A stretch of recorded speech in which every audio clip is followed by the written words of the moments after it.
In the shadow of atrocious violence, Christmas is a confused celebration in 2014.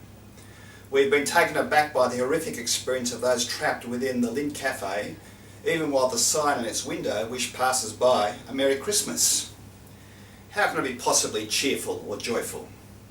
If you had to write a brief one-sentence definition of what Christmas is about, what would you now write?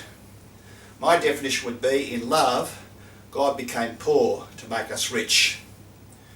Christmas is about God lovingly becoming a vulnerable human being for us. He laid aside his glory and his natural immunity to pain, sickness, sorrow and death. He was born in a borrowed stable and laid in a borrowed feed trough. He was an asylum seeker who sought refuge in another country because his birth posed a threat to national security. He never owned any real estate, and as he was dying, his last possessions were raffled. He died as a common criminal, was buried in a borrowed grave, but in his dying, he willingly absorbed the sins of others. In love, God became thoroughly poor.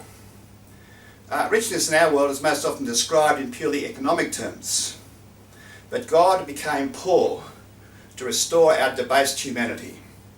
In his coming, he dealt with our past, transforms our present, and guarantees our future.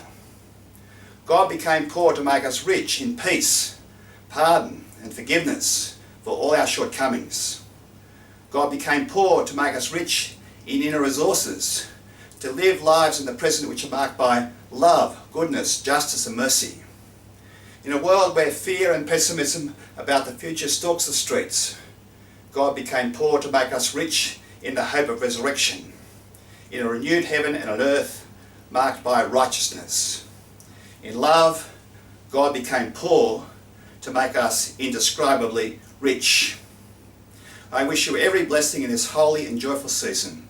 May the peace, power, and hope of Christ be yours in abundance as we follow the God who became poor to make us rich.